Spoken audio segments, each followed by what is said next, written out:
Hello my dear students, very good afternoon to one and all present here. कैसे हैं आप लोग? सबसे पहले तो आप सभी लोग को दिवाली की हार्दिक शुभकामनाएं। आपकी दिवाली अच्छी रही, आई नो दैट। ठीक है, जैसे कि लास्ट क्लास में हमने डिस्कस किया था कि दिवाली पे ज़्यादा क्रैकर्स नहीं आपको बर्न करने हैं, अपना इको फ्रेंडली दिवाली सेलिब्रेट करनी है। तो अब दोबारा से स्टडीज़ की तरफ आ जाते हैं, स्टडीज़ करते हैं। अपना एसएससी सिलेक्शन पोस्ट की तैयारी के लिए जो स्टूडेंट्स तैयारी कर रहे हैं उनके लिए यहाँ पर एसएससी अड्डा 24/7 के प्लेटफॉर्म पर ये क्लासेस प्लान की गई हैं, शेड्यूल की गई है। तो डेली आप लोग की 2 बजे दोपहर में यहाँ पर साइंस की क्लास होती है, जिसमें जैसे कि आप लोगों ने देख भी लिया होगा कि आज हम न्यूमेरिकल प्रैक्टिस करने वाले हैं। तो जो भी स्टूडेंट्स यहाँ पर इस सेशन में जुड़ चुके हैं, एक बार आप लोग मुझे कमेंट करके ये बता देंगे कि आप लोग को मेरी वॉइस क्लियरली सुनाई दे रही है और जो स्क्रीन पर है वो भी क्लियरली विजिबल है क्या? यस, हाँ, यस। सबसे पहले तो आप सभी को दिवाली की हार्दिक शुभकामनाएं और अच्छे से अब सिलेक्शन वाली दिवाली, जैसा कि अड्डा 24/7 का इस साल का दिवाली का मोटिव है कि जो भी स्टूडेंट्स यहाँ पर हमारे साथ कनेक्टेड हैं, इस दिवाली के बाद आपके बहुत सारे एग्जाम्स अब होने वाले हैं, है ना। एसएससी लेवल एग्जाम्स आप लोग के होने वाले हैं। सिलेक्शन पोस्ट का एग्जाम आपका जनवरी में, फरवरी में आपका टेंटेटिव डेट्स इस एग्जाम के बारे में पता लग जाएंगे। और भी आपके रिजल्ट्स डिक्लेयर हुए, लेट्स से CHSL Tier 1 का रिजल्ट आया है तो डिस्क्रिप्टिव एग्जाम के लिए भी नोटिफिकेशन आएगा। तो भाई अब वापस से फेस्टिव सीजन से अपना स्टडीज़ की तरफ मूव कर लेंगे और अपनी प्रिपरेशन को और ज़्यादा स्मूथली और ज़्यादा अच्छे तरीके से करेंगे। तो जो भी स्टूडेंट्स यहाँ पर कनेक्टेड हैं, अगर आपने क्लास को अभी तक अपना फेसबुक, व्हाट्सएप, टेलीग्राम, जो भी सोशल मीडिया प्लेटफॉर्म्स आप लोग इस्तेमाल करते हैं वहाँ पर शेयर नहीं करा है तो क्लासेस को अपना शेयर कर दीजिए ताकि आपके फ्रेंड्स भी क्लास में कनेक्ट कर जाएं। और जो पहली बार एसएससी अड्डा 24/7 के प्लेटफॉर्म पर विजिट कर रहे हैं इस सेशन में, आप लोग चैनल को सब्सक्राइब करके बेल आइकन को प्रेस कर देंगे ताकि आगे आने वाली सभी क्लासेस का नोटिफिकेशन आपको टाइमली प्रोवाइड होता रहे। और ये जो क्लास होती है डेली आप लोग की कितने बजे होती है? डेली दोपहर 2 बजे में। तो ये एसएससी सिलेक्शन पोस्ट का पूरा शेड्यूल है कि कौन सी क्लासेस हो रही है, किस किस वक्त पर हो रही है। तो भाई देख लो और अपनी प्रिपरेशन को अच्छे से कर लो, ठीक है। मौका एक बार मिलता है, वो आप पे डिपेंड करता है कि आपको उस मौके का कितना फायदा उठाना है या फिर उस मौके को गवा देना है। चलिए देखो भाई, आप लोग का आज हम न्यूमेरिकल क्वेश्चंस करने वाले हैं। और स्टूडेंट आप लोग को बताया ही था कि 2 नवंबर से एसएससी सिलेक्शन पोस्ट का बैच स्टार्ट होना था। तो ये बैच आपका स्टार्ट हो गया था, फर्स्ट क्लास ही हुई थी, इंट्रोडक्टरी क्लास। अभी इसकी जो क्लासेस हैं आप लोग की अभी दिवाली के बाद कंटिन्यू की जाएंगी, आप लोग स्टडी प्लान में चेक भी कर सकते होंगे। तो अगर आपने अभी तक भी इस बैच में एडमिशन नहीं लिया है अपने प्रिपरेशन को अच्छे तरीके से करने के लिए, अपना सक्सेस को अचीव करने के लिए, तो आप इस बैच में एडमिशन ले सकते हैं। अगर आप इस बैच में एडमिशन लेंगे Y344 कूपन कोड लगाकर तो आपको मैक्सिमम डिस्काउंट मिलेगा, ठीक है। और ये पूरा का पूरा जो बैच है आप लोगों को पड़ जाएगा कितने में? 1390 रुपीज में, 1390 रुपए में। इसके लिए आपको अड्डा 24/7 की ऐप को विजिट करना है, ठीक है। सर्च बार में जाकर सर्च करना। और एक और चीज भाई, आप लोग ध्यान नहीं देते उन सब चीजों के बारे में, डेली बेसिस पर क्विज अपडेट होती है अड्डा 24/7 की ऐप पर, ठीक है। तो भाई अपनी प्रिपरेशन को डेली बेसिस पे चेक करते रहो और उन क्विज को डेली अटेम्प्ट करो और बताओ मुझे यहाँ पर आकर कि कितने क्वेश्चंस आपके सही हो रहे हैं, कितने आपके गलत हो रहे हैं। और जो बच्चे यहाँ पर इस सेशन के साथ कनेक्टेड हैं, अगर आपने क्लास को लाइक नहीं करा है तो क्लास को लाइक कर देंगे और फटाफट से शेयर भी कर दो जो भी आपके दोस्त हैं उनके साथ। चलिए फिर शुरुआत करते हैं। बैच के बारे में इंफॉर्मेशन मिल गया है, कोई भी डाउट हो, क्वेरी हो, कमेंट करके आफ्टर क्लास आप मुझसे पूछ सकते हैं। तो आज हम करने वाले हैं numerical questions practice, okay. Numerical questions में ऐसे क्वेश्चन फंसते ही फंसते हैं। ऐसे में आप लोग बोलते हो कि मैम न्यूमेरिकल कहाँ आते हैं? एमटीएस से पहले जब मैंने न्यूमेरिकल करा है आप लोग के क्वेरीज और फेस ऐसे हो गए थे, मैम न्यूमेरिकल एसएससी एमटीएस कहाँ? तो बेटा आप लोगों ने देखा होगा एमटीएस के एग्जाम में भी न्यूमेरिकल्स थे, ठीक है। न्यूमेरिकल क्वेश्चंस आए हुए थे, डायरेक्टली फॉर्मूला बेस्ड क्वेश्चंस थे, डायमेंशनल एनालिसिस और डायमेंशनल फॉर्मूला आप लोगों से पूछा गया था। तो same like that selection post में भी ये क्वेश्चंस आने वाले हैं। तो चलिए डिस्कशन करते हैं। ये रहा आप लोग का पहला क्वेश्चन। इस क्वेश्चन में आप लोगों से पूछा है कि an object has a potential energy of 400 joule with a mass of 20 kg and gravity of 10 Newton पर kg। अगर आपके पास कोई ऑब्जेक्ट है, if you have an object जिसका पोटेंशियल एनर्जी आपको गिवन है, कितना गिवन है भाई? 400 जूल पोटेंशियल एनर्जी। अब पोटेंशियल एनर्जी की बात करें और संभावित ऊर्जा की बात करें, या फिर संभावित ऊर्जा इसको हम बोल सकते हैं, या फिर इसको हम क्या बोल सकते हैं, अक्षितिज ऊर्जा बोल सकते हैं। ठीक है, अक्षितिज ऊर्जा बोल सकते हैं। तो आप किसी वस्तु के ऊपर इतनी अक्षितिज ऊर्जा है, ठीक है, बोल रहे हैं कि उस वस्तु का द्रव्यमान यानी कि मास उसका 220 किलोग्राम उसका मास है, और ग्रेविटी ऑफ 10 न्यूटन यानी कि गुरुत्वाकर्षण त्वरण जो उस वस्तु पर लग रहा है उसकी संख्या आपको 10 न्यूटन पर केजी दे रखा है। तो बता दीजिए आपने उस ऑब्जेक्ट को कितनी हाइट पे रखा होगा। अब इसको करने से पहले एक चीज ये आप लोग सुन लेंगे कि जब भी कभी हम संभावित ऊर्जा की बात करते हैं, स्थितिज ऊर्जा की बात करते हैं, ये वो ऊर्जा होती है जो किसी भी ऑब्जेक्ट के पोजीशन उसकी स्थिति के साथ एसोसिएटेड होती है। The energy possessed by an object due to its position, due to its height from the ground level, that energy is known as potential energy। तो पोटेंशियल एनर्जी निकालने का फॉर्मूला देख लेते हैं। सबसे पहले इसका फॉर्मूला होता है mgh। तो ये वैल्यू आपको गिवन है 400, मास आपको गिवन है 20, एक्सेलरेशन ड्यू टू ग्रेविटी आपको गिवन है 10, और हाइट आपको निकालनी है। तो सिंपल, इसके नीचे यहाँ से कट जाएगा, एक जीरो से एक जीरो, दूसरे जीरो से दूसरा जीरो, और इसके बटे में 2 आएगा तो ये कट के 2। तो इस क्वेश्चन का आंसर आपका 2 मीटर। समझे कि नहीं समझे, ऐसे क्वेश्चन करना है। 0.5 जो बच्चे आंसर लगा रहे हैं उन सबका गलत है। This is the formula and this is the explanation. ऐसे इस क्वेश्चन को अटेम्प्ट करेंगे। नेक्स्ट क्वेश्चन ये रहा आप लोग के लिए स्क्रीन पर। नेक्स्ट क्वेश्चन ये रहा आप लोगों के लिए स्क्रीन पर। इस क्वेश्चन में क्या पूछा है, इस क्वेश्चन के साथ एक कंसेप्ट बता देते हैं आप लोग को। आप लोगों ने कंसेप्ट सुना भी होगा कि हम लोग समेटिव और कॉम्यूटेटिव एडिशंस के बारे में बात करते हैं। तो सेम लाइक दैट यहाँ पर क्या है, आपका force is equals to AT plus BT square दिया हुआ है। तो ये जो यहाँ पर प्लस का साइन है ये इंडिकेट करता है, इस चीज़ का संकेत देता है कि फोर्स की जो SI यूनिट है वो इंडिविजुअली भी AT की SI यूनिट के बराबर है, and in the same way force की जो SI यूनिट है वो इंडिविजुअली BT स्क्वायर के भी बराबर है। आपको बोला है कि आपको A और B की SI यूनिट बतानी, यानी कि आपको इस A की और इस B की SI यूनिट और डायमेंशनल फॉर्मूला आपको कैलकुलेट करना है। तो कैसे कैलकुलेट करेंगे, इसको कैलकुलेट करने से पहले एक चीज़ आप सुन लेंगे, मेंशन किया हुआ है कि T आपका टाइम है, यानी कि T की SI यूनिट आपकी सेकंड होगी। अब बेटा आप लोग ज़्यादा ना दिमाग नहीं लगाएंगे इस चीज़ में कि मैम फोर्स की न्यूटन होती, न्यूटन लगा देते हैं, सीधा सीधा आंसर। लेकिन ऑप्शन में आपको किस में दिया है, डायमेंशनल यूनिट्स की टर्म्स में, डायमेंशनल फॉर्मूला यहाँ पर मेंशन किया हुआ है। तो पहले हम फोर्स को डायमेंशनल फॉर्मूला की टर्म्स में लिखेंगे। फोर्स यानी कि बल, ठीक है। कल के सेशन में किया था हमने, क्या किया था कल के सेशन में, मास इनटू एक्सेलरेशन के बराबर होता है। कल के सेशन में ही मैंने आपको ये चीज़ समझाई थी। मास को हम m से रिप्रेजेंट करते हैं क्योंकि मास आपका kg में होता है। एक्सेलरेशन आपका क्या होता है, LT-2, ठीक है। LT-2 कैसे पता लगा बेटा, क्योंकि एक्सेलरेशन आपका मीटर पर सेकेंड स्क्वायर एक्सेलरेशन की यूनिट होती है। तो यहाँ पर आप ये पुट कर देंगे फोर्स की जगह पर MLT-2, और यहाँ पर A है और इसके साथ में एक क्या है, T मेंशन है। ओके, तो ये यहाँ से T ऊपर से, अब ये T नीचे चला जाएगा, ठीक है। यहाँ पे ये ऊपर है तो यहाँ ये नीचे आ जाएगा। तो अब आप देखेंगे A किसके बराबर, अब ये T के पावर -2, इसका मतलब T नीचे है ना, तो ये नीचे है, जब ये ऊपर आएगा तो यहाँ -1 हो जाएगा। तो आप देखेंगे क्या इस क्वेश्चन का आंसर लगाएंगे MLT-3। तो ये आपका फर्स्ट वाला निकल गया है, यानी कि A की जो यूनिट्स होंगी और डायमेंशनल फॉर्मूला होगा वो ये होगा। तो ऐसा तो सिर्फ आपको D ऑप्शन के अंदर ही दिख रहा है, तो D को आप आंसर लगा देंगे। लेकिन मैम हमको ये भी समझाओ कि B का यूनिट कैसे निकला, B के बारे में भी एक्सप्लेनेशन चाहिए, B को भी एक्सप्लेन करते हैं। चलिए B पर वर्क करते हैं।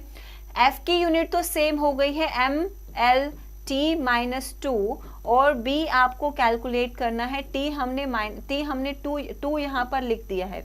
अब ये 2 यहाँ पर मल्टीप्लाई में है, इस तरफ नीचे डिवाइड में आ जाएगा, तो MLT-2 और अपॉन में T2, ठीक है। जब आप इसको ऊपर लेकर जाएंगे तो बेटा क्या बच जाएगा, MLT-4। तो this would be the right answer, ये होगा इस क्वेश्चन का सही जवाब। तो D होगा इस क्वेश्चन का सही जवाब। आया समझ में से, यस और नो, कमेंट सेशन में लिखकर बताओ ये कैलकुलेशन, ये कंसेप्ट आपको क्लियर हुआ कि नहीं क्लियर हुआ।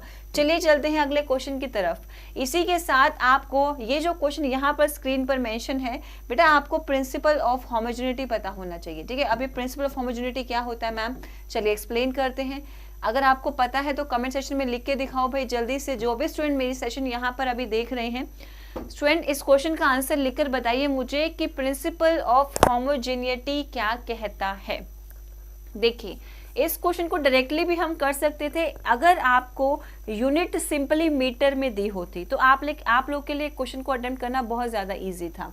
अगर यहाँ पर सारी की सारी यूनिट सिंपल मीटर में दिया होता तो पता है हमको कि 1 माइक्रोन आपका 10⁻⁻⁶ मीटर के बराबर होता है मैम, कोई इशू नहीं है इसमें। लेकिन यूनिट तुमको एमएम में दिया है तो एमएम का कंसेप्ट कैसे आप कैलकुलेट कर पाएंगे, एग्जाम में इतना दिमाग नहीं लग पाता है। तो इसको मैं यहाँ पर कंसेप्ट वाइज आपको समझा रही हूँ, और ऐसे ही ट्रिक्स और कंसेप्ट्स हम लोग प्रैक्टिस करते हैं at the time of complete batches. जो कंप्लीट फाउंडेशन बैच आप लोग को दिखाई दे रहा है नया वाला जो एसएससी सिलेक्शन पोस्ट के लिए स्टार्ट हुआ है, उसमें हम यही कंसेप्ट्स को तो बहुत अच्छे से रिवाइज करते हैं।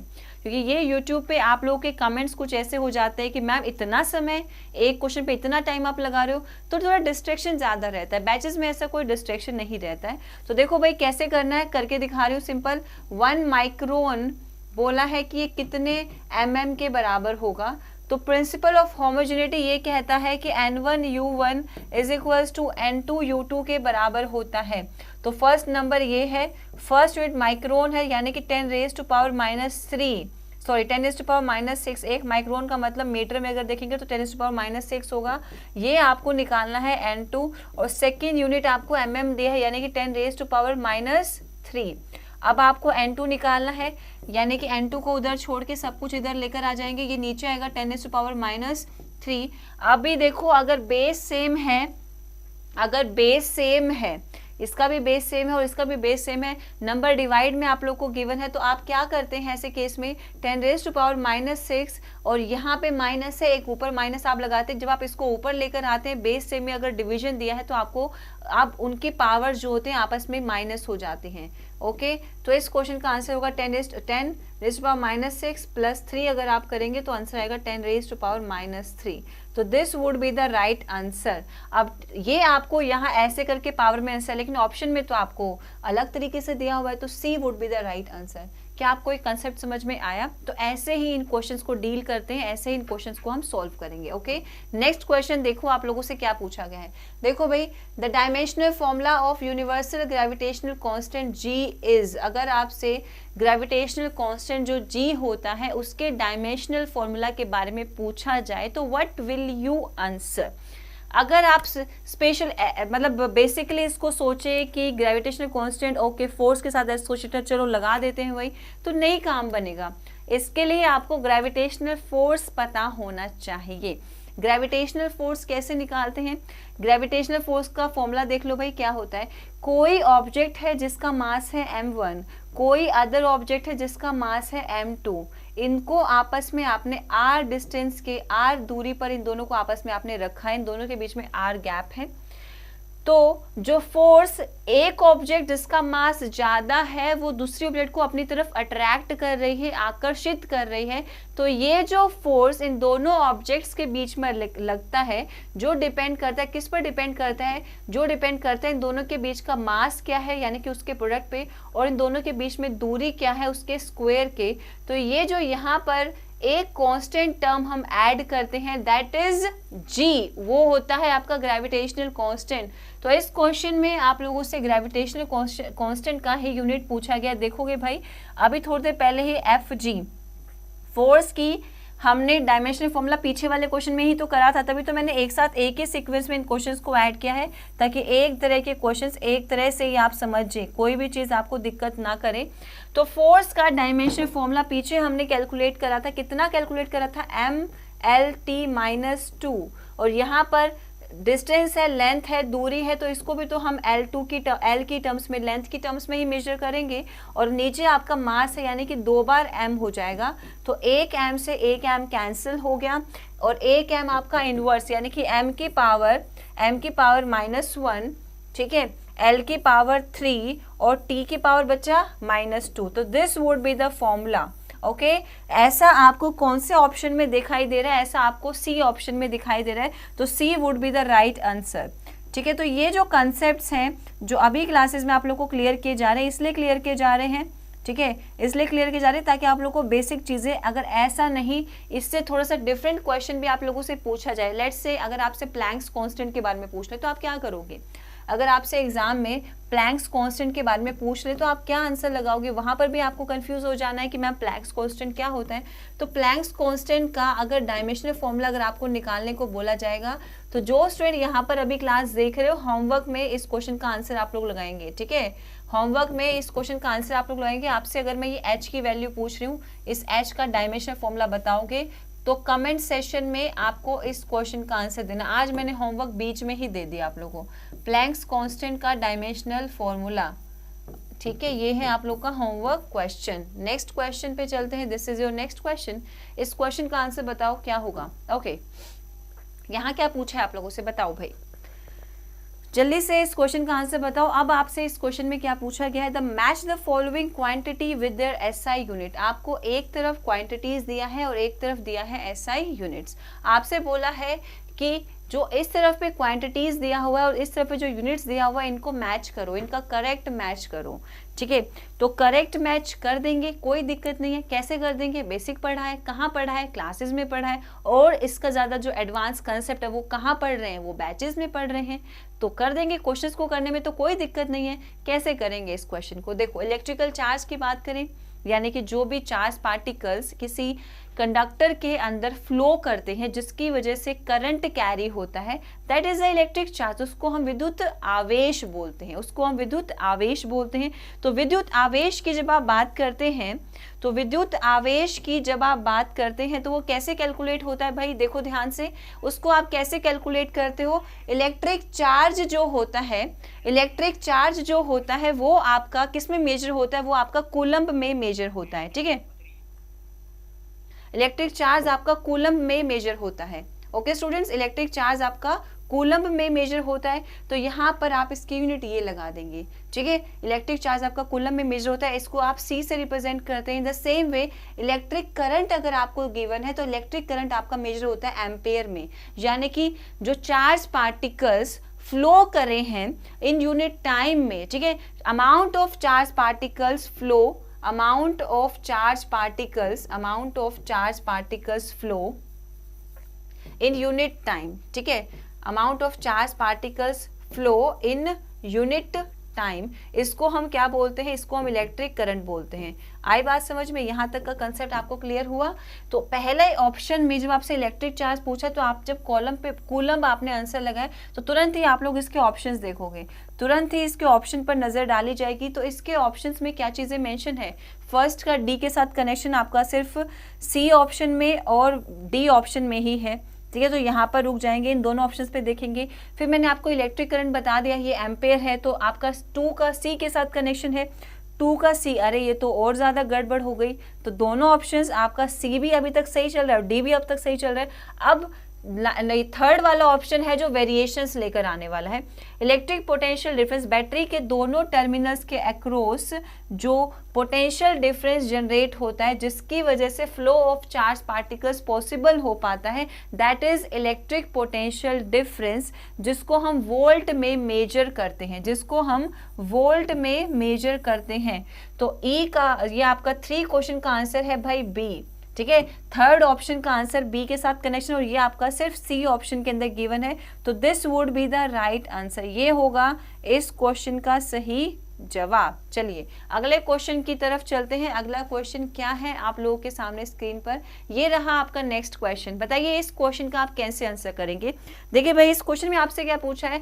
The power of a lens is measured by, power of a lens यानी कि किसी पर्सन को अगर कोई आई रिलेटेड डिफेक्ट हो गया, यानी कि नेत्र संबंधित कोई विकार हो गया है, कोई रोग हो गया, उसको चश्मे की जरूरत पड़ रही है, तो जो चश्मा उसको चढ़ता है उसकी जो समझन क्षमता होती है, उसकी जो पावर होती है, उसको कैलकुलेट करते हैं इनमें से किसी एक यूनिट में। वहीं पर अगर आपसे क्वेश्चन में इलेक्ट्रिक पावर के बारे में पूछा जाए, अगर आपसे क्वेश्चन में विद्युत शक्ति के बारे में पूछा जाए तो आंसर क्या हो जाता है, चेंज होता है। और वहीं पर अगर आपसे क्वेश्चन में पूछा जाए पावर ऑफ अ लेंस, यानी कि लेंस के पावर, लेंस जो आपने आंखों पे जो चश्मे चढ़े हैं उसकी शक्ति क्या है, उसकी क्षमता क्या है, तो उसको हम मेजर करते हैं डायोप्टर में। ओके भाई। और इलेक्ट्रिक पावर को हम मेजर करते हैं किसमें, वाट में, ठीक है। और वाट को रिप्रेजेंट करते हैं W से, डायोप्टर को रिप्रेजेंट करते हैं D से, कैंडेला को रिप्रेजेंट करते हैं आप C से, और वहीं कैंडेला को रिप्रेजेंट L से, और वहीं पर आप CD से रिप्रेजेंट करते हैं कैंडेला को, और वोट को रिप्रेजेंट करते हैं W से, और एम्पेयर को रिप्रेजेंट करते हैं A से। अब इसी के साथ दो जो ऑप्शंस बच गए हैं उन पे भी थोड़ा नजर डाल लेते हैं, नजर दौड़ाना जरूरी है। एम्पेयर तो हम बता चुके हैं आपको किसके लिए होता है, इलेक्ट्रिक करंट की यूनिट आपकी एम्पेयर होती है। वॉट भी हम बता चुके हैं, इलेक्ट्रिक पावर यानी कि रेट ऑफ डूइंग वर्क, कार्य करने का दर, ठीक है। रेट ऑफ डूइंग वर्क, कार्य करने का जो दर होता है वो आपका पावर के बराबर होता है। और वहीं पर rate of flow of charge, rate of flow of charge, ठीक है, चार्ज पार्टिकल के चलने का जो दर होता है वो आपके इसके बराबर होता है। ठीक है भाई, ये चीज क्लियर हुई। कैंडेला की अगर हम बात करें, कैंडेला की हम अगर बात करें तो अमाउंट ऑफ लाइट, ठीक है, किस अमाउंट ऑफ लाइट जो है उसकी जो तीव्रता है, लुमिनस इंटेंसिटी की यूनिट होती है आपकी कैंडेला। तो किसी भी पर्टिकुलर सोर्स से, किसी भी पर्टिकुलर सोर्स से जो अमाउंट ऑफ लाइट निकल रही है उसकी जो इंटेंसिटी है, उसकी जो तीव्रता है, उसकी जो इंटेंसिटी है, उसकी जो तीव्रता है, उसको इसमें मेजर किया जाता है। बोलो यस और नो। यहाँ तक का पॉइंट क्लियर है, से यस और नो। ये क्लियर हुई आपको चीजें। चलिए आगे चलते हैं, अगले क्वेश्चन पे मूव करते हैं। यहाँ तक का सब क्लियर हो चुका है। नेक्स्ट क्वेश्चन ये रहा आप लोग के पास स्क्रीन पर, identify the SI unit of electric resistance. अब इससे पहले रेजिस्टेंस की बात कर लेते हैं। What is resistance? यस, उस क्वेश्चन का आंसर दो भाई, जल्दी फटाफट से इस क्वेश्चन का आंसर दो। और साथ साथ में जो भी स्टूडेंट्स कनेक्टेड है क्लास को शेयर कर दो। काफी देर में बोल रही हूँ मैं, मुझे दिमाग से निकल गया था कि आपको शेयरिंग के लिए भी तो याद कराना पड़ता है, खुद से तो आप शेयर करते नहीं हो जल्दी जल्दी क्लासेस को, है ना। देखो, identify the SI unit of electric resistance अगर हम बात करें तो रेजिस्टेंस क्या होता है, रेजिस्टेंस इज द ऑब्स्ट्रक्शन, ठीक है, रेजिस्टेंस इज द ऑब्स्ट्रक्शन यानी कि रुकावट, ठीक है, offer to the charge particle. जब भी कोई offer to the charge particle, जब भी कोई चार्ज पार्टिकल्स एक वायर के थ्रू फ्लो करते हैं, जब भी चार्ज पार्टिकल्स एक वायर के थ्रू फ्लो करते हैं, तो फ्लो करते वक्त, ठीक है, जब वो चार्ज पार्टिकल फ्लो करते हैं तो एक फोर्स लगता है जो उसको ड्रैग बैक करने का काम करता है, ठीक है, जिससे आपका रेजिस्टेंस ज़रूरत भी है, रेजिस्टेंस को लगाना सर्किट में ज़रूरी भी है ताकि एक्सेस में करंट का फ्लो ना हो, एक अप्रोप्रिएट अमाउंट में ही करंट का फ्लो सर्किट के थ्रू मेंटेन रहे। उसके लिए रेजिस्टेंस को सीरीज में और फ्यूज के फॉर्म में कनेक्ट करना भी आवश्यक होता है सर्किट्स के अंदर। तो यहाँ क्वेश्चन के अंदर जो आपसे पूछा है कि जो रेजिस्टेंस लगाई जाती है, जो इलेक्ट्रिक करंट के फ्लो को जो रुकावट डाले जाते हैं, इसको आप किस में मेजर करते हैं, तो इसको हम ओम में मेजर करते हैं। और इसका ये जो कंसेप्ट है सबसे पहले किसने डेवलप किया था, ओम साहब ने ही डेवलप किया था। और इसको डेवलप करने के साथ इन्होंने एक नियम भी दिया था, ओम का नियम, जिसको हम कहते हैं, जिसका डेफिनेशन क्या है, जिसका स्टेटमेंट क्या है। ये जो नियम दिया गया था इनके द्वारा, इसका स्टेटमेंट ये है कि जब भी कभी आप एक वायर के थ्रू करंट फ्लो कराते हो, या फिर नॉर्मली भी जब भी कभी एक वायर के थ्रू करंट फ्लो करता है, उसके करंट के फ्लो होने का रीजन यही है कि आपने एक बैटरी को कनेक्ट किया है, आपने एक बैटरी को कनेक्ट किया जिसका एक टर्मिनल का पोटेंशियल ज्यादा है और एक टर्मिनल का पोटेंशियल कम है, ठीक है। तो बैटरी के दोनों टर्मिनल्स के अक्रॉस जो पोटेंशियल डिफरेंस जनरेट हो रहा है, विभवा अंतर जो पैदा हो रहा है बैटरी के दोनों टर्मिनल्स के अक्रॉस, वो समानुपाती होता है, डायरेक्टली प्रोपोर्शनल होता है आई के इलेक्ट्रिक करंट जो इस सर्किट के थ्रू फ्लो कर रहा है उसके। तो that is the Ohm's law. ये क्या है भाई, ये आपका ओम्स लॉ का स्टेटमेंट है। आई बात समझ में? चलो नेक्स्ट क्वेश्चन पर चलते हैं। ये रहा आप लोग का next question. Next question is at which temperature are Fahrenheit and Celsius equal.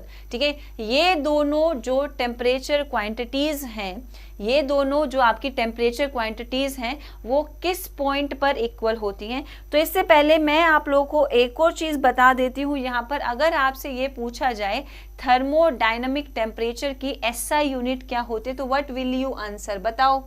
Thermodynamic temperature की अगर आपसे एसआई यूनिट पूछी जाएगी तो आप आंसर क्या लगाएंगे, बताइए भाई। इन दोनों में से कोई होगा या फिर कोई तीसरा ही है? यस, अगर ये क्वेश्चन आप लोगों से पूछा जाए, कमेंट करो जल्दी से इस क्वेश्चन का सही आंसर क्या होगा। हो गया ना कंफ्यूजन? ऐसे ही कंफ्यूजन हो जाता है एग्जाम में आप लोगों को, ठीक है, ऐसे ही कंफ्यूजन हो जाता है और समझ नहीं आता क्या आंसर लगाना है, ठीक है। अगर ये क्वेश्चन एग्जाम में आप लोगों से पूछा जा रहा है तो यू विल आंसर एब्सोल्यूट, और थर्मोडायनेमिक टेम्परेचर यूनिट आपकी केल्विन होती है, ठीक है। केल्विन केक से आप जिसको रिप्रेजेंट करते हैं, और यहाँ जो आपको यूनिट्स दे रखी है दैट इज फ़ारेनहाइट और सेल्सियस। आपका जो नॉर्मल जो हम घरों में थर्मोमीटर से इस्तेमाल करते हैं उसमें जो रीडिंग्स होती है, टेम्परेचर रीडिंग, आपके बॉडी का टेम्परेचर कितना है, वो आपका थर्मोमीटर वो आपका सेल्सियस में और फ़ारेनहाइट में ही होता है। तो इसी के साथ इस क्वेश्चन को करने का पूरा कंसेप्ट समझ लेते हैं, सब चीज़ों को क्लियर कर लेते हैं। देखो भाई कैसे क्लियर करना है। तो एक चीज़ आप देखेंगे फ़ारेनहाइट में और सेल्सियस में रिलेशन क्या है। अगर आपको एक यूनिट को दूसरे यूनिट में कन्वर्ट करते हैं, जैसे कि हम बात करते हैं कि 1 kg कितने ग्राम के बराबर होता है, तो 1000 ग्राम के बराबर होता है। 1 किलोमीटर कितने मीटर के बराबर होता है, तो 1000 मीटर के बराबर होता है। In the same way degree Fahrenheit को अगर डिग्री सेल्सियस के साथ रिलेट करना हो तो कैसे करना होगा कि 9/5, ठीक है, 9/5 डिग्री सेल्सियस प्लस 32, ठीक है, ये होता है आपका इन दोनों को रिलेट करने का कन्वर्जन जो है और फॉर्मूला जो है। अब इसी की मदद से ये पूरा का पूरा क्वेश्चन सॉल्व किया जाएगा। कैसे इस क्वेश्चन को सॉल्व करेंगे, चलिए देखते हैं कैसे इस क्वेश्चन को सॉल्व करेंगे।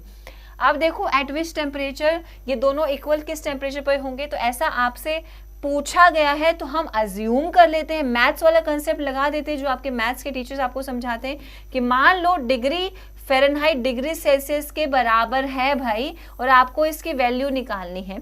तो डिग्री सेल्सियस और डिग्री फ़ारेनहाइट बराबर है, तो क्या मैं यहाँ पर डिग्री फ़ारेनहाइट की जगह पर डिग्री सेल्सियस लिख सकती हूँ? तो it will become 9/5 degree Celsius plus 32, ऐसा बन जाएगा। अब यहाँ देखो ये आपका इसके नीचे पावर, इसके आप डिनोमिनेटर में 5 दिया हुआ है, लेकिन इसके डिनोमिनेटर में कुछ भी नहीं दिया हुआ है। तो पहले एलसीएम लेके राइट साइड को सॉल्व कर लेते हैं, फिर उसको लेफ्ट साइड पर लेके आके इक्वेट करेंगे। तो कैसे, देखो degree Celsius is equals to 5 यहाँ पे नीचे आ जाएगा, ऊपर आएगा आपका 9 डिग्री सेल्सियस, और 5 को 32 से मल्टीप्लाई करेंगे तो बन जाएगा 160, ठीक है। और ये यहाँ पे डिवाइड में है तो यहाँ आ जाएगा ये मल्टीप्लाई में। तो आगे क्या स्टेप फॉलो होगा कि 5 degree Celsius is equals to 9 degree Celsius plus 160, ठीक है। तो ये यहाँ पर प्लस के साथ है, इस तरफ अगर लेके आएंगे तो ये माइनस में हो जाएगा। 5 degree Celsius minus 9 degree Celsius is equals to 160 degree. तो यहाँ पर 9 में से 5 गया तो बचा -4 डिग्री सेल्सियस, और ये आपका 160 है। तो डिग्री सेल्सियस की वैल्यू कितना आएगा, 160 4 के टेबल में कितने पे आएगा, 40 पे, और साथ में माइनस भी तो मिला है ना इसको। तो जिस तापमान पर ये दोनों वैल्यू बराबर होती है वो तापमान आपका -40 डिग्री सेल्सियस और -40 डिग्री फ़ारेनहाइट का होता है, ठीक है। यहाँ फ़ारेनहाइट के साथ कभी भी डिग्री नहीं लगता है। चलो मैं गलती से ये चीज़ यहाँ पे मेंशन हो गया तो और सारी चीज़ें ठीक हैं, तो this would be the right answer, okay. तो ए लगाएंगे बच्चे आप इस क्वेश्चन का सही जवाब। आया समझ में, यहाँ तक क्लियर है आप लोग को? चलो नेक्स्ट क्वेश्चन की तरफ चलें। ये रहा आप लोग का नेक्स्ट क्वेश्चन। अब इस क्वेश्चन का आंसर बता दो, बिल्कुल डायरेक्ट स्ट्रेट फॉरवर्ड क्वेश्चन है। इस क्वेश्चन में कोई ज़्यादा हल्ला गुल्ला करने की आवश्यकता नहीं, बिल्कुल स्ट्रेट फॉरवर्ड क्वेश्चन आप लोगों से पूछा है कि 1 हॉर्स पावर आपका कितना वॉट के बराबर होता है। स्टैंडर्ड यूनिट्स 746 वॉट के बराबर है, ठीक है, 746 वॉट के बराबर है। अब हॉर्स पावर किसकी यूनिट है, आपकी पावर की यानी कि शक्ति की कैसी यूनिट है, कमर्शियल यूनिट है, ठीक है। 746 इज द राइट आंसर। तो ये है डी ऑप्शन, इस क्वेश्चन का सही जवाब D option is the right answer. और पावर की कमर्शियल यानी कि व्यवसायिक इकाई है। इसी के साथ आप लोगों से एक और क्वेश्चन मैं यहाँ पर पूछ लेती हूँ, कमर्शियल यूनिट ऑफ पावर यानी कि ऊर्जा की व्यवसायिक इकाई ये है। और वहीं पर अगर आपसे क्वेश्चन किया जाए कमर्शियल यूनिट ऑफ एनर्जी, ठीक है, शक्ति की ऐसा यूनिट ये व्यवसायिक इकाई ये हो गई है कमर्शियल यूनिट ऑफ एनर्जी। अगर ये क्वेश्चन आप लोगों से पूछा जाए कमर्शियल यूनिट ऑफ एनर्जी, तो आप इस क्वेश्चन का आंसर मार्क करेंगे किलोवाट आवर, ठीक है, kilowatt hour is the right answer, okay. यहाँ तक का पॉइंट क्लियर है, यहाँ तक के कंसेप्ट क्लियर। चलिए अगले क्वेश्चन की तरफ चलते हैं। अगला क्वेश्चन ये रहा आप लोग के पास स्क्रीन पर। If a person moves a trolley for a distance of 10 meter with a force of 50 Newton, then the work done is okay. Very simple. ठीक है, कल के सेशन में क्या बताया था, कल के सेशन पे वर्क डन बताया था आप लोग को, वर्क डन का फॉर्मूला भी बता दिया था, है ना। तभी मैं बोलती हूँ रेगुलरली क्लास अटेंड करा करो, 2 बजे रेगुलरली एसएससी अड्डा 24/7 के प्लेटफॉर्म पर क्लास अटेंड करने के लिए आया करो। बैचेज में एडमिशन लेना है तो अड्डा 24/7 की ऐप को विजिट करेंगे, जो बैच में एडमिशन लेना उस बैच पे जाएंगे और Y344 कूपन कोड लगाएंगे, मैक्सिमम डिस्काउंट आपको मिल जाएगा बैच में एडमिशन के टाइम पे। अब कल फॉर्मूला जो बताया था, क्या बताया था, वर्क डन किसके बराबर होता है, पहले तो बताओ वर्क डन क्या होता है, बताया था ना आपको। वर्क क्या है, ये आपकी एक स्केलर क्वांटिटी, किसके बराबर होता है, फोर्स यानी कि बल को गुणा कर देंगे किसके साथ, डिस्प्लेसमेंट के साथ। सिंपल फॉर्मूला याद करो भाई, न्यूमेरिकल क्वेश्चन में ऐसे ही तो क्वेश्चन पूछते हैं आप लोगों से तभी, ठीक है। वर्क डन यानी कि कार्य किसके बराबर होता है, बराबर होता है बल गुणा में विस्थापन के बराबर होता है, ठीक है। बल गुणा में विस्थापन के ये बराबर होता है। तो बल यहाँ पर कितना दे रखा है आपको, 50 दे रखा है, और विस्थापन कितना हो रखा है, 10 हो रखा है। तो सिंपल गुणा कर दिए, आंसर आ गया है 500 जूल, ठीक है। अब इसी के साथ एक और एक्स्ट्रा पॉइंट यहाँ पर आप लोग नोट करेंगे। क्या है वो एक्स्ट्रा पॉइंट जो इस क्वेश्चन के साथ आपको नोट करना है कि अगर हम जूल की बात करेंगे, तो जूल ऐसा यूनिट यानी कि स्टैंडर्ड इंटरनेशनल जो मात्रक है, यूनिट है, वो किस किस का होता है, एनर्जी का यानी कि ऊर्जा का, ठीक है, वर्क का यानी कि कार्य का, और साथ में ही हीट यानी ऊष्मा का, ठीक है, हीट यानी ऊष्मा।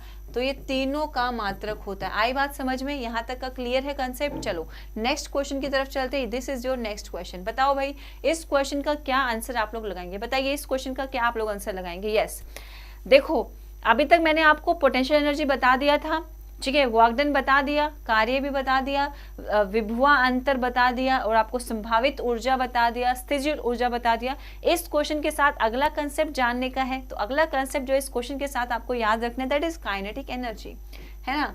काइनेटिक एनर्जी वाला ही क्वेश्चन है क्या ये, काइनेटिक एनर्जी वाला क्वेश्चन है या पोटेंशियल एनर्जी वाला, बताओ भाई जल्दी से बताओ, किसके बारे में बात हो रही है। काइनेटिक एनर्जी गतिज ऊर्जा के बारे में बात हो रही है या फिर क्षतिज ऊर्जा के बारे में बात हो रही है, दोनों की डेफिनेशन बता दी है मैंने आपको, ठीक है। रेगुलरली क्लास अटेंड करा करो, सारे के सारे कंसेप्ट क्लियर होंगे आप लोगों के। बताओ इस क्वेश्चन में क्या पूछा है आप लोगों से, मैं आप लोगों को 20 सेकेंड्स का टाइम देती हूँ। इस क्वेश्चन को ना सोल्व नहीं भी करोगे ना, तब भी इस क्वेश्चन का सही आंसर बता दोगे। ये क्वेश्चन बहुत ज्यादा ट्रिकी क्वेश्चन है, मतलब कुछ चीजें होती है ना, छोटा लागे पर घाव करे गंभीर वाला सीन हो गया यहाँ पर। क्वेश्चन देखने में मतलब उसका अपोजिट वाला सीन हो गया। क्वेश्चन देखने में कितना कॉम्प्लिकेटेड लग रहा है, लेकिन इसका आंसर बहुत ही इजी है। You don't need to put any formula, आपको कोई फॉर्मूला भी नहीं लगाना, बस आपको ये देखना है। इसमें एनर्जी पूछा था ना, ऑप्शंस देखो, एनर्जी सिर्फ एक ही ऑप्शन के अंदर है। You just don't need to even apply the formula, आपको अप्लाई भी नहीं करना है फॉर्मूले को, आपको सिर्फ ऑप्शंस देखना है। पहले ऑप्शन में जूल लिखा है, ठीक है, तो जूल ही तो होती है एनर्जी की। अभी तो जस्ट बताया है कूलम इसकी थोड़ी ना होती है, कूलम तो आपकी इलेक्ट्रिक चार्ज की होती है, ठीक है। इलेक्ट्रिक चार्ज अगर मेंशन होता तो आपने ये आंसर लगाना था, और वहीं पर W अगर है तो वॉट की यूनिट होती है, यानी कि ये तो आपकी इलेक्ट्रिक पावर की यूनिट होती है। और वहीं पर न्यूटन अगर यहाँ पर गिवन है तो Newton is the unit of force, okay.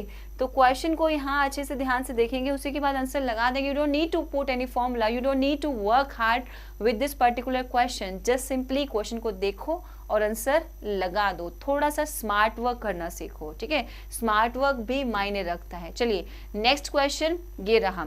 Next question जो आप लोगों से पूछा है क्या है भाई, A solution contains 42 grams of common salt, 42 grams of common salt in 320 grams of water. Yes, calculate the concentration in terms of mass per mass percentage of the solution. Yes, इस क्वेश्चन का क्या answer लगाओगे, बताओ भाई।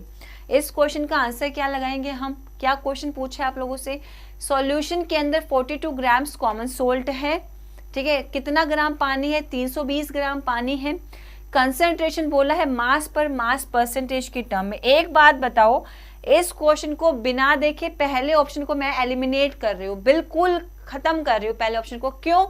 क्योंकि जब मुझे बोल दिया कि मुझे मास बाय मास परसेंटेज बताना है, तो मास की एसआई यूनिट के साथ दूसरे वाले मास की एसआई यूनिट हो जाएगी कट, सिर्फ परसेंटेज में आंसर आएगा तो पहला ऑप्शन को आंखें भी नहीं लगानी है पहले ऑप्शन के पास, सो उसको तो देखते ही इग्नोर कर देना है, ठीक है, इग्नोर करो।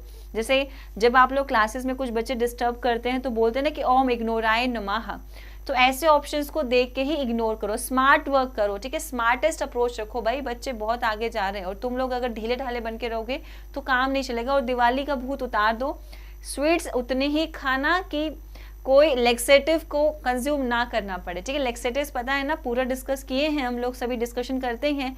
कल कितने 2-3 तारीख को आई थिंक आप सॉरी 3-4 दिन पहले जब बायोलॉजी 25 हुआ था तब भी हमने डिस्कशन कर लिया था लेक्सेटिव्स के बारे में, तो कमेंट में लिखकर बताओ लेक्सेटिव्स क्या होते हैं। चलो इस क्वेश्चन के बारे में डिस्कस करें।